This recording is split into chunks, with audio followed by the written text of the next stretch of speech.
Bismillahirrahmanirrahim. Alhamdulillahilladzi hadana li hadza wa ma kunna linahtadiya laula an hadanallah. Wassalatu wassalamu ala asyrofil anbiya'i wal mursalin sayyidina maulana Muhammad sallallahu alaihi wasallam wa ala alihi wa ashabihi ajma'in, amma ba'dah. Mari kita mulai perkuliahan kita pada siang hari ini dengan membaca basmalah. Bismillahirrahmanirrahim. Pada pertemuan kita kali ini, kita akan membahas tentang materi yang kedua dan yang ketiga sebenarnya. Ya. Karena minggu depan kita sudah mulai presentasi, ya. Sehingga untuk materi yang saya sampaikan ini adalah materi yang kedua dan materi yang ketiga, yaitu tentang perbedaan antara usul fikih, ya, kemudian ada qawaid fiqhiyah, ada qawaid usuliyah. Sebenarnya sedikit sudah saya sampaikan di pertemuan yang sebelumnya kaitannya dengan perbedaan antara keilmuan fikih, usul fikih, qawaid fiqhiyah, qawaid usuliyah. Sedikit saya gambarkan kaitannya dengan perbedaan itu. Jadi kaidah fikih itu kan seperti yang pernah saya sampaikan di minggu yang lalu. Kaidah fikih itu muncul karena adanya berbagai macam persoalan fikih yang beraneka ragam, sehingga kesulitan ketika kita mengidentifikasi masalah-masalah itu. Sehingga dengan adanya qawaid fikih atau kaidah-kaidah fikih, permasalahan-permasalahan fikih yang begitu beraneka ragam itu kemudian dipetakan, ya. Mana yang bagiannya apa, bagian A, bagian B, bagian C, bagian D, kalau ibaratnya kelompok-kelompok ya dikelompok-kelompokkan. Nah, dikelompok-kelompokkan yang kemudian menjadi satu kesatuan bagian dari kelompok itu. Sehingga ketika kita akan mencari permasalahan itu, maka kita langsung cari kepada kelompoknya saja. Ya. Kelompok yang sudah dikelompokkan itu ya, bagian yang sudah dikelompokkan itu, bagian fikihnya. Dengan adanya undang-undang atau ungkapan yang itu universal, ya, kata-kata mutiara lah intinya, gitu ya. Kata-kata mutiara atau kata-kata yang memang bisa mengikat seluruh permasalahan fikih yang kaitannya dengan kelompok itu tentunya, sehingga kita bisa mencari keputusan itu lebih mudah dibandingkan kita langsung nyari ke permasalahan-permasalahan fikih, apalagi itu kaitannya dengan mazhab-mazhab. Nah, oleh karena itu maka kita terbantu oleh qawaid fikih. Ya, sebenarnya kalau begitu, kalau gambarannya seperti itu, berarti qawaid fikih itu muncul setelahnya ada fikih. Berarti. Nah, fikih muncul itu setelahnya ada usul fikih. Usul fikih digunakan teori-teorinya, konsep-konsepnya untuk menggali hukum langsung dari nas Al-Qur'an maupun hadis, ya. Itu. Sehingga qawaid fiqhiyah ini sendiri nanti suatu saat juga akan bisa memunculkan sebuah fikih baru. Nah, gitu. Jadi ibaratnya syariat, ya, nas Quran hadis digali hukumnya dengan metode yang diajarkan dalam mata kuliah usul fikih, ya. Terus kemudian dari usul fikih yang menggunakan metode konsep itu kemudian digali sedemikian rupa, dimasak yang menghasilkan sebuah keputusan, ya, keputusan-keputusan hukum, dan keputusan-keputusan hukum itulah yang namanya fikih, ya.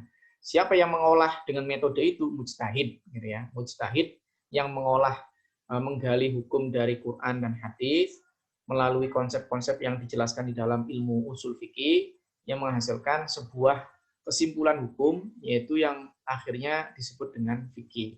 Dari berbagai macam perbedaan beraneka ragamnya fikih, ya, kemudian disatukan dalam qawaid.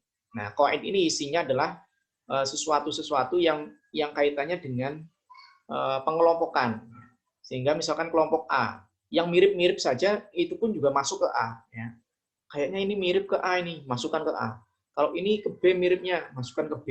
Nah, begitu seterusnya. Sehingga sifatnya itu adalah undang-undang yang sudah ada pengelompokan masing-masing. Sehingga ketika kita akan memutuskan sebuah keputusan hukum, maka cukup dengan qawaid fiqhiyah saja. Ya, tidak perlu ngulang lagi dari ini ya, dari usul fikih ke nas itu akhirnya bisa kita langsung dengan menggunakan qawaid fiqhiyah. Apalagi didukung oleh Imam Haromen, ya. Imam Haromen Al-Juwaini itu mengatakan bahwasanya bolehlah kita mengambil keputusan hukum itu hanya dari qawaid fiqhiyah saja, tidak perlu langsung kepada Quran dan hadis, cukup dengan qawaid fiqhiyah sudah bisa, nah gitu. Jadi bisa dijadikan sebagai langkah tersendiri, ya, langkah tersendiri tanpa langsung ke Quran dan hadis. Beda kalau yang usul fikih nggak bisa kalau tanpa nas Al-Quran dan hadis, nah gitu. Sehingga selalu berpegang teguh pada nas aslinya. Cuma karena qawaid fikihnya sudah mapan, ya, sehingga menurut Al-Juwaini, Imam Haromen Al-Juwaini ini cukup bisa dijadikan sebagai hukum, sumber hukum yang bisa dijadikan sebagai mandiri, ya, mandiri, sehingga tidak perlu kita langsung nyari ke Quran dan hadisnya.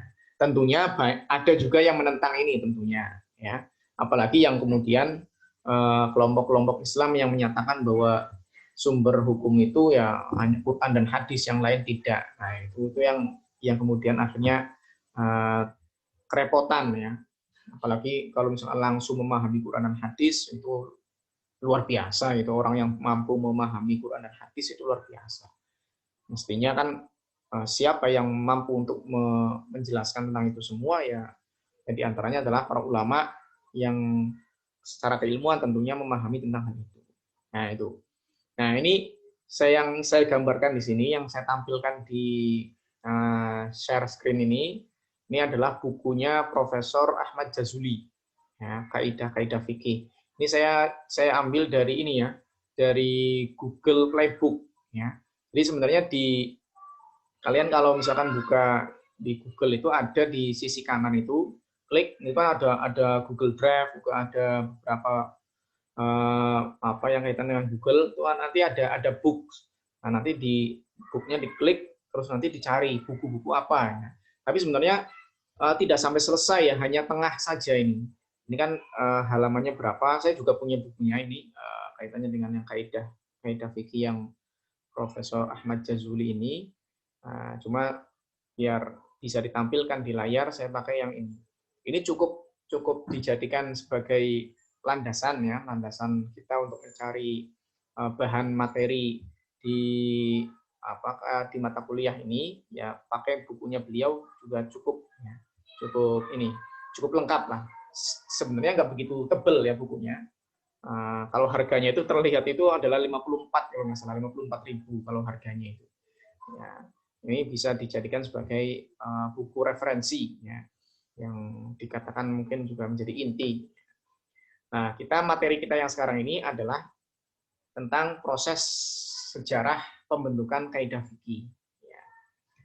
Nah, saya sedikit gambarkan di buku ini bahwasanya di kalangan ulama, ya, di bidang ulama ahli kaidah fikih menyebutkan ada Abu Thohir Ad-Dibasi, ulama dari mazhab Hanafi, ya, yang hidupnya di akhir abad ketiga Hijriah, berarti kan 300-an gitu, ya, dan awal abad keempat Hijriah, ya, telah mengumpulkan kaidah fikih mazhab Hanafi sebanyak 17 kaidah.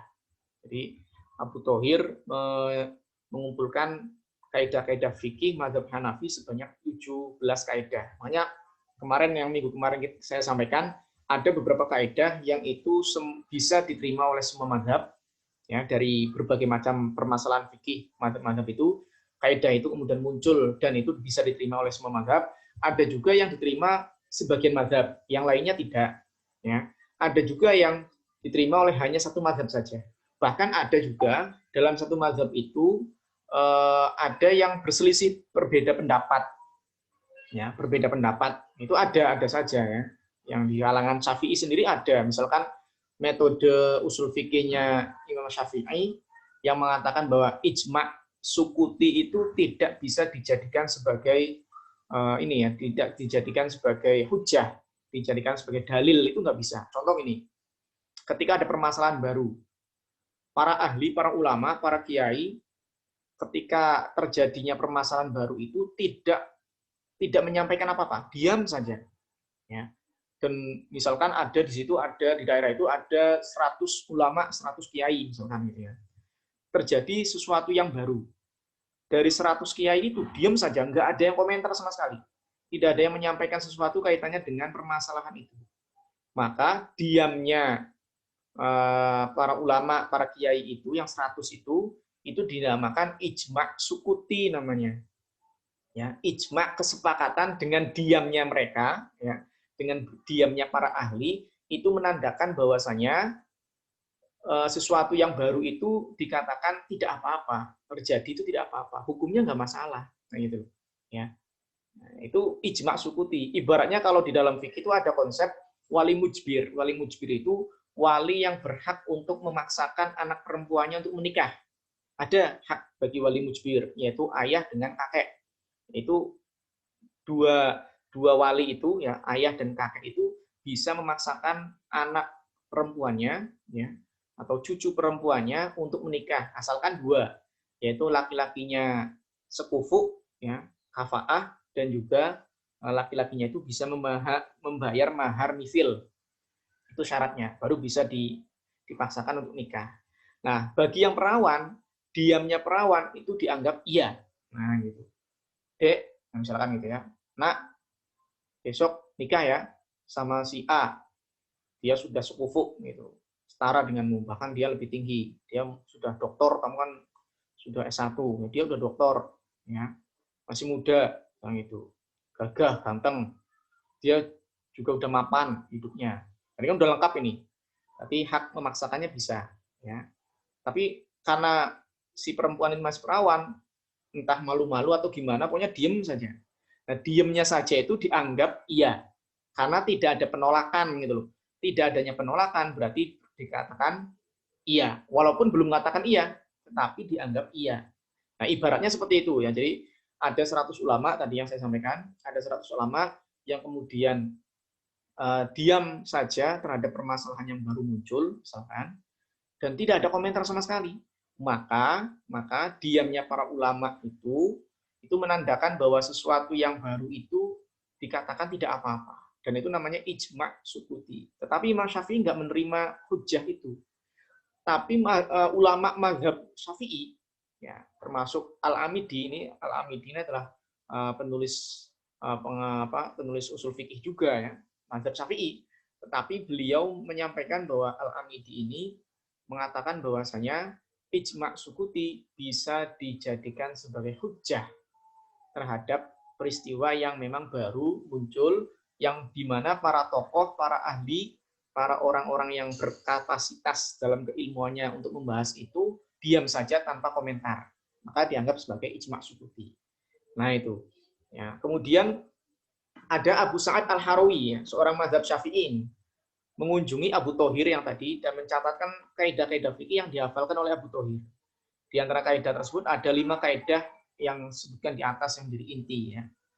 Nah ini. Kemudian setelah lebih dari 100 tahun ada lagi imam besar, ya, Abu Hasan Al-Tarhi, yang kemudian menambahkan kaidah fikih dari Abu Thohir menjadi 37. Tadinya 17. Ya karena akan selalu berkembang, ya, akan selalu berkembang ini. Karena apa? Karena di permasalahan fikih baru, ya, permasalahan fikih baru yang kemudian nanti akan dimunculkan sebuah kaidah atau undang-undang dari permasalahan baru itu. Biasanya prosesnya itu adalah induktif, ya. Jadi metode yang digunakan itu metode induktif. Induktif itu menunggu kejadian dulu, baru kemudian ada undang-undangnya. Kayak undang-undang di Indonesia itu selama tidak ada kasus itu nggak akan ada ketentuan, ya. nggak ada undang-undang lah intinya gitu ya. Kalau belum ada kasus, kalau ketika ada kasus maka barulah kemudian diajukanlah undang-undang. Nah gitu. Jadi munculnya kaidah itu ketika setelahnya permasalahan itu muncul, sehingga terutama lagi adalah setelah diputuskan, dan itu berbagai macam, banyak sekali pendapat para ulama yang akhirnya kemudian dijadikan sebagai undang-undang, ya, sebagai kesimpulan, ya, kesimpulan dari permasalahan yang ada itu. Ya. Kemudian dari paparan di atas jelas bahwa kaidah-kaidah fikih itu muncul muncul pada akhir abad ke-3 Hijriah sejarahnya. Jadi dari paparan yang di atas itu, pada akhir abad ke-3 Hijriah, ya, satu abad itu kan 100 tahun ya, berarti kan akhir abad 300 berarti kan kalau 300, abad ketiga kan berarti belum masuk ke 300-nya ya, masih di 200-nya gitu ya. Ya kayak misalkan gini, abad 20 itu kan berarti masih berada di 1900 ke atas gitu ya, belum sampai. Nah, sudah 2000 itu abad 21 kan gitu ya. 2000 itu masuk ke abad 21. Tahun 2000 itu masuk ke abad 21. Nah, sebelumnya itu abad ke-20, berarti akhir abad ke-3 ini adalah pada saat 200-an ya, 200-an tahun 200-an Hijriah. Dengan demikian materi tentang tafsir, hadis, fikih cukup banyak permasalahan-permasalahannya. Ya. Jadi dengan ini ada beberapa kaidah-kaidah yang muncul, ya, undang-undang yang muncul karena banyaknya permasalahan baru dan juga banyaknya ilmu-ilmu yang cukup baru, ya, baru muncul, ya, yang pada akhirnya tantangan dan masalah-masalah harus dicarikan solusinya, juga bertambah terutama karena telah meluasnya wilayah kekuasaan, ya. Tidak hanya di wilayah Asia, tapi juga bisa merambah ke wilayah Eropa. Ya, ada banyak tokoh-tokoh ulama kita yang itu berasal dari Andalusia misalnya gitu ya. Andalusia yang sekarang itu Spanyol itu. Ya. Nah dari situlah kemudian muncul kaidah-kaidah fikih dari permasalahan-permasalahan baru yang muncul banyak itu. Barulah kemudian oleh para ulama dibikinkan keputusan-keputusan yang umum. Nah ini gambarannya nih, gambaran secara umum yang kaitannya dengan kaidah fikih. Al-Quran dan hadis sebagai sumber utama hukum Islam. Kemudian digali oleh usul fikih. Ya, digali oleh usul fikih. Setelah digali oleh usul fikih, kemudian berubah menjadi masakan yang sudah siap santap gitu ya bahasanya, sudah siap saji dan sudah siap dilaksanakan, yaitu fikih, keputusan fikih. Nah, fikih itu kan konsumsi kita yang sudah langsung bisa kita laksanakan. Jadi kalau misalnya kita nyari gimana sih caranya sholat, kalau kita nyarinya Quran dan hadis, kita bagaimana cara mengambil ketentuan sholat itu dari Quran dan hadis, sulit. Maka harus ijtihad kitanya. Nah, tidak perlu ijtihad, sudah ada keputusan ulama yang sudah terkumpul dalam ilmu fikih. Jadi tinggal cari di fikihnya saja. Makanya fikih itu dianggap sebagai juklak ataupun juknis, ya, petunjuk pelaksanaan, juga petunjuk teknis kaitannya dengan ajaran Islam. Nah, dari berbagai macam masalah-masalah fikih itulah kemudian muncullah kaidah fikih. Nah, gitu. Nah, dari kaidah fikih ini kemudian kaidahnya diuji.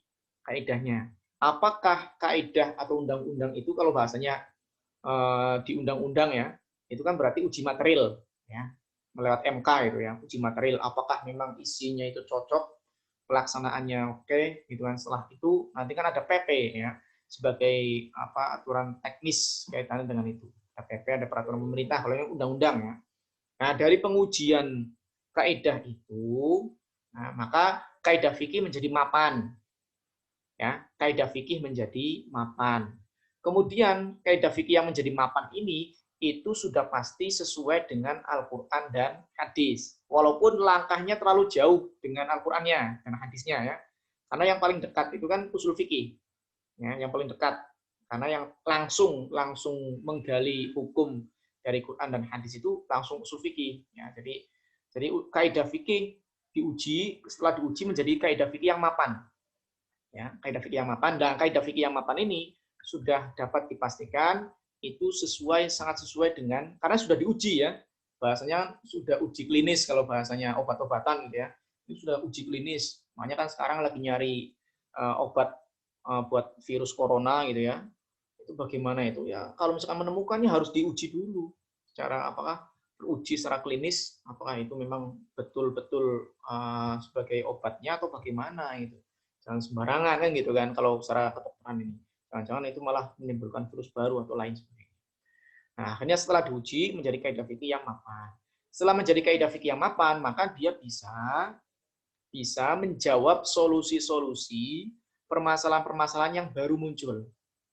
Nah, solusi-solusi yang kemudian disampaikan oleh kaidah fikih yang sudah mapan itu, akhirnya kemudian memunculkan keputusan hukum baru terhadap permasalahan yang baru, yang akhirnya disebutlah dengan fikih. Nah, gitu. Jadi fikih baru muncul. Nah, setelah fikih baru muncul, maka bisa kemudian dibikinkanlah namanya konun. Kalau dalam dalam negara kenegaraan ya, sistem kenegaraan ya ada undang-undang sebagai aturan hukum yang mengikat seluruh warganya. Konun jadi undang-undang. Nah, gitu. Itu prosesnya itu seperti itu ya, prosesnya itu. Ya, jadi dari Al-Qur'an sumber hukum Islam, kemudian dikaji, digali hukumnya melalui metode-metode yang dilakukan oleh mujtahid melalui metode usul fikih yang kemudian menghasilkan sebuah keputusan masakan yang siap saji gitu ya, yang tinggal dipraktekkan oleh umat Islam ya, itu yang namanya fikih. Nah, dari berbagai macam fikih itu kemudian dibikinkan kaidah fikih ya, sebagai undang-undangnya. Nah, kemudian undang-undang atau kaidah fikih tadi diuji ya, kelayakannya dan pada akhirnya menjadi kaidah yang mapan. Nah, kaidah mapan ini bisa dijadikan sebagai hujjah ya, mandiri kalau menurut tadi yang saya sampaikan Al-Juwaini ya, Al-Haramain Al-Juwaini itu mengatakan kaidah fikih bisa menjadi kaidah yang mandiri sehingga kalau ada permasalahan baru cukuplah dengan kaidah fikih saja kemudian bisa dijawab. Nah, jawaban dari kaidah fikih melalui hujjah kaidah fikih inilah muncul fikih yang baru. Nah, dari fikih yang baru itu kemudian di negara modern, negara yang sistemnya sudah kebangsaan ya, kenegaraan, maka kemudian dibikinlah konun. Nah, itu dari rangkaian itu semua. Nah, gitu. Jadi sebenarnya konun itu dari fikih. Ya, makanya undang-undang itu sebenarnya itu adalah merupakan fikih Indonesia sebenarnya. Cuma saja masih banyak yang belum berani mengatakan bahwa undang-undang itu sebagai fikih Indonesia itu masih belum berani. Kenapa? Karena aturan hukum yang tidak melanggar ayat Quran dan hadis dan cocok dilakukan di Indonesia, di wilayah Indonesia. Itu berarti fikih Indonesia. Nah, itu gambaran yang kaitannya dengan ini ya, dengan sejarah dan juga rangkaiannya seperti apa gitu ya, kaitannya dengan kaidah-kaidah fikih. Kemudian selanjutnya ada penemu kaidah ya, yaitu Ibnu Qayyim dianggap sebagai penemu kaidah, yaitu kaidah ini ya, kaidah tahayyurul fatwa wa ikhtilafuha bihasabi tahayyurul azminah wal amkinah wal ahwal wan niyat wal awaid. Jadi fatwa-fatwa yang berbeda itu yang sesuai dengan perubahan zaman, tempat, keadaan, niat dan adat kebiasaan. Ini muridnya Ibnu Taimiyah ya, Ibnu Qayyim ini. Ya, Ibnu Qayyim Al-Jauziyah ini biasanya dijadikan sebagai para pengikutnya Ibnu Taimiyah ya. Ibnu Taimiyah yang biasanya ini lebih ke Arab Saudi. Arab Saudi itu lebih banyak juga mengikuti beberapa pendapat Ibnu Taimiyah. Nah, ini jadi perubahan fatwa itu, perubahan dan perbedaan yang terjadi dalam fatwa itu melihat pada perubahan zaman, ada perubahan tempat, perubahan keadaan, perubahan niat, dan juga adat istiadat. Kita kalau menyampaikan sesuatu, asalkan tidak kemudian berjanji dan ini, itu bisa kita ini evaluasi. Ya, kita bisa evaluasi. Makanya kan setiap ada aturan di akhiran penutup itu kan ada aturan ini. Kalau memang suatu saat akan diubah, akan ada penambahan atau apa diubah, maka bisa diubah sesuai dengan kebutuhan kan gitu ya. Biasanya di penutup itu. Kalau memang ada sesuatu yang belum disebutkan dalam hal ini bisa diatur kemudian atau akan dipertimbangkan kembali atau akan dievaluasi kembali. Nah, itu namanya perubahan-perubahan keputusan itu berkaitan dengan perubahan zaman, tempat, keadaan, niat atau juga adat istiadat yang kemudian tidak cocok ya. Makanya cocoklah kemudian ketika di Indonesia ada banyak perubahan-perubahan yang tidak sesuai dengan posisi fikih-fikih yang berada di luar. Ya. Makanya kan kemudian ada kajian Islam kawasan ya, ada kajian Islam kawasan. Jadi kawasan-kawasan itu akan menerapkan peraturan-peraturan berbeda. Dan itu mengatasnamakan fikih, mengatasnamakan Islam. Gitu. Dan aturannya berbeda-beda.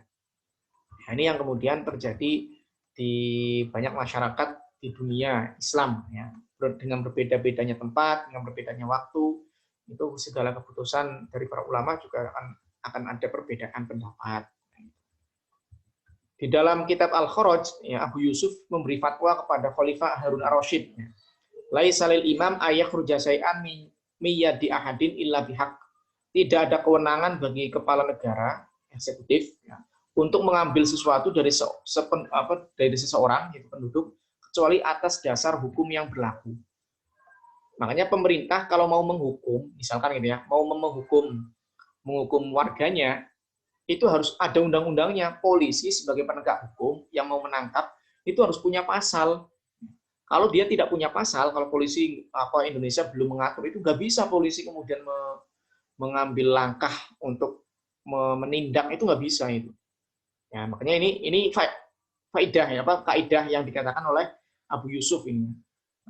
Syekh Abu Yusuf mengatakan bahwa ini memberikan fatwa kepada Khalifah Harun ar-Rasyid ya, bahwa jangan sampai kepala negara itu mengambil sesuatu dari penduduk tanpa ada dasar hukum. Boleh silakan ngambil sesuatu kalau ada dasar hukumnya. Ya. Kalau tidak ada nggak bisa. Nah gitu.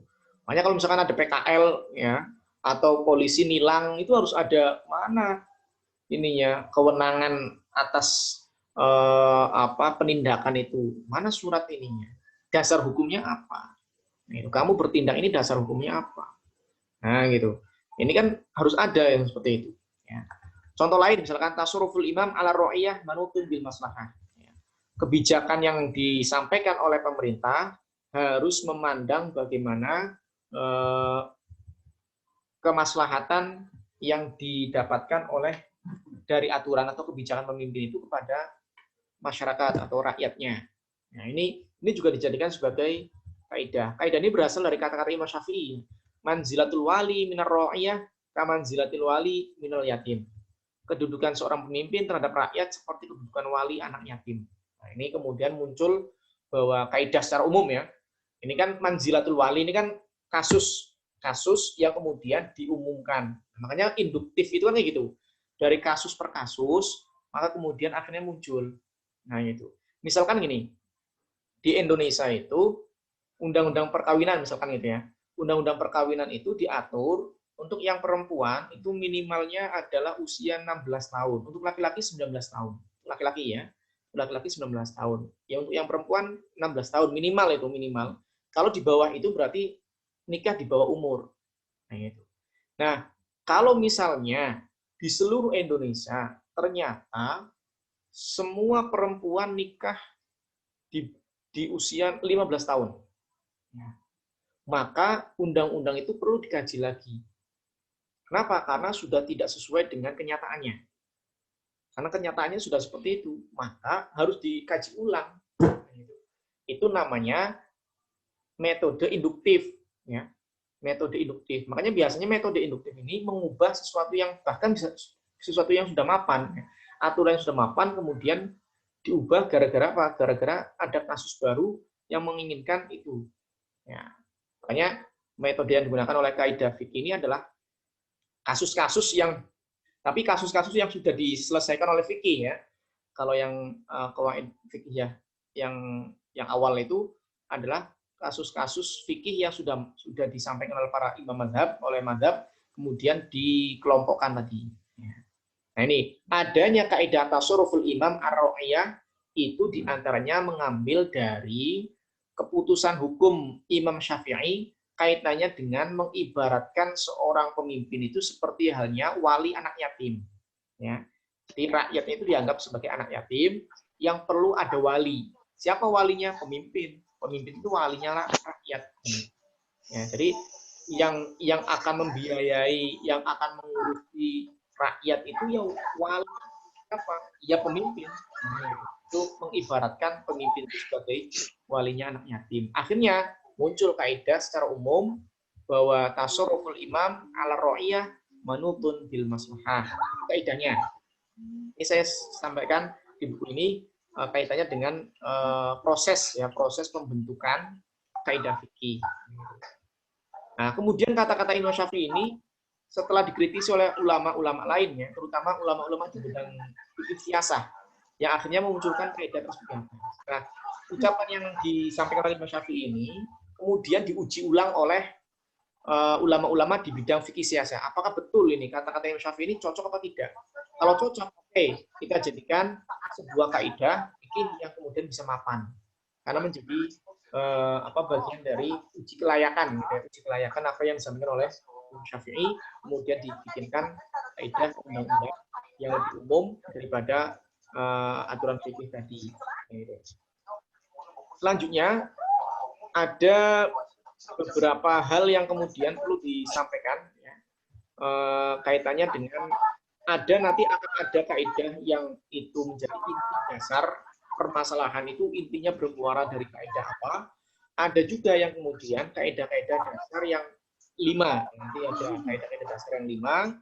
Kemudian ada kaidah-kaidah umum dan ada kaidah-kaidah khusus, termasuk bagian diantaranya adalah kaidah-kaidah yang kaitannya dengan ekonomi Islam, ya, antara kaitannya dengan ekonomi Islam. Jadi nanti kalian sebagai mahasiswa yang mengambil jurusan ekonomi Islam harus mengetahui beberapa kaidah-kaidah yang khusus membahas tentang ekonomi Islam, ya, ekonomi Islam. Misalkan bank, gitu ya, bank begini-begini transaksinya seperti ini, apakah boleh apa tidak? Gitu.